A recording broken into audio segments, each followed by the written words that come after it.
Hey, what's up guys? Welcome to another video. So in this video we are going to talk about Ultimate API security list or checklist. So I'm back after a week or two break because I was having some hectic schedule, so I couldn't make some video in between. But right now I'm back, so I'll be posting more in video sooner.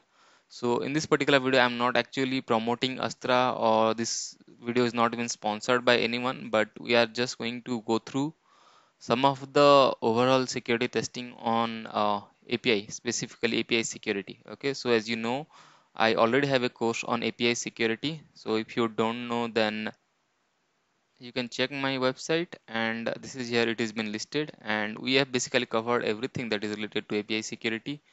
And yes, so there are more videos going to added soon over here. So let's jump back to our today's topic, that is Ultimate API security checklist. So if you see, initially there is a trend that has been shown, like back in 2016, 17, 18, the rate of API vulnerability used to be less, but right now it is too high. In fact, if you check 2020 or 2021 data, I know 2021 is not been completed yet, but if you check the data, I will definitely find some massive increase in number of vulnerability that has been found on API. So we are going to go through some of them, like how does like different vulnerability works. So the first one is input validation, which is basically the reason of 90% of vulnerability in API security. So the first and the foremost restriction that it says, like perform input validation. You must need to have the input validation in place. So this video, whatever I'm going to say, is definitely helpful for developer as well as for security tester. So we are going to put both the point of view in this particular video, right? So the first one, as I said, is you should not trust the user input. In fact, you should provide the user input validation. So if there is some number, then put some numeric restriction. If there is date or time, you must have to define the exact what is the input that you are expecting, right? So do not accept anything that has been inputted by user. So specifically unexpected character or even illegal character. Make sure you have some validation or sanitization library or framework. If you have, then you can directly import them and make sure you are able to protect them. Also, there is if there is some like request size limit that is there, if it is exceeding certain amount, then you can definitely go ahead for rejection. XML parser is one of the really important part. Most of the time, hackers find this vulnerability, or I would say security tester find this particular vulnerability, like XXC attack and other things. So you must put some XXC control if you are using XML, right? So you have must use some XML parser. Again, this is one of the interview question that is mostly asked. Make sure that you are having the proper or using the proper HTTP method. Most of the time, due to some misconfiguration, there are cases where attacker basically use this put or delete method to basically retrieve some other information, or maybe delete some of the information from the server. So make sure that you are applying proper method in proper places rather than any random places.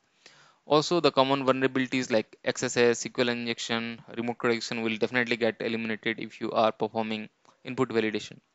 Then the next one is says do not use sensitive data like credential, password, even security token, API keys, right? Because if you are using the user ID password directly in the URL, there is high chances there are that somebody will steal it. So make sure you are using some of the authorization header.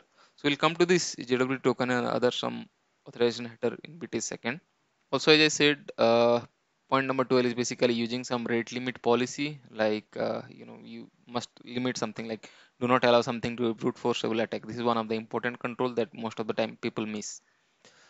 So content type validation is also really important. If you see anywhere there is some file upload, make sure that you are checking for the content type validation related issues properly. In fact, I have made a videos, I believe, on file upload, but if not, then I will again put it over here. So you can go through that particular post about file upload, how to go about attacking it, like by modifying the content type, or even there is sometime you see like this content type application slash JSON. Try modifying it to HTML slash HTML or even text and see how the application is behaving, right? It should not accept any other content type apart from whatever is been defined. So make sure you are performing security testing on content type as well.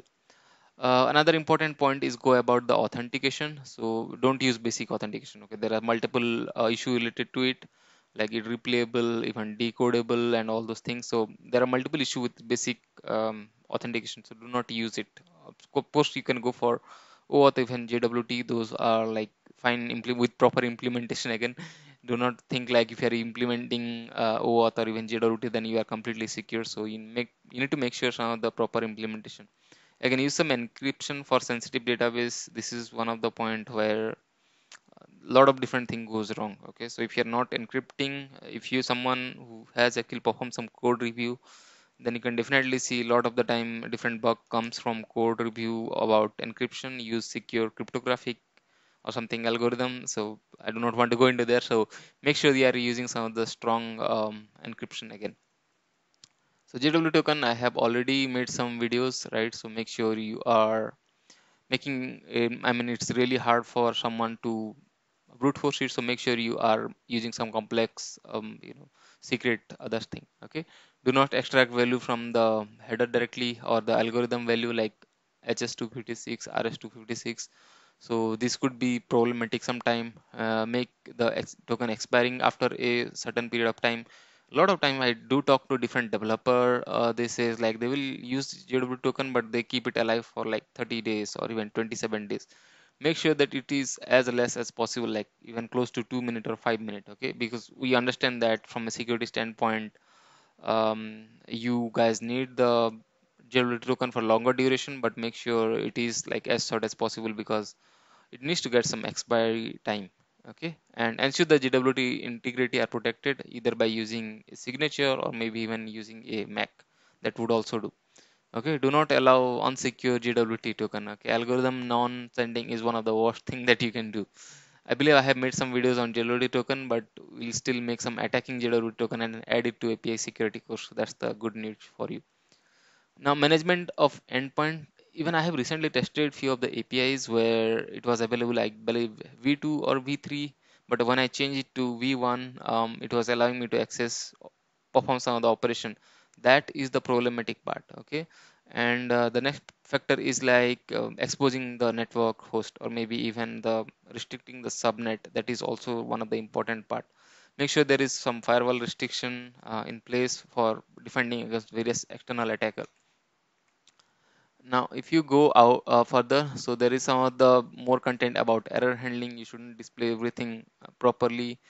Use of API keys. So I have already made these all videos with live and practical on the API security course. So you can definitely go ahead and you will get idea about what all things that we have talked. And also API output check, X content by even content security policy. We have made detailed videos of everything.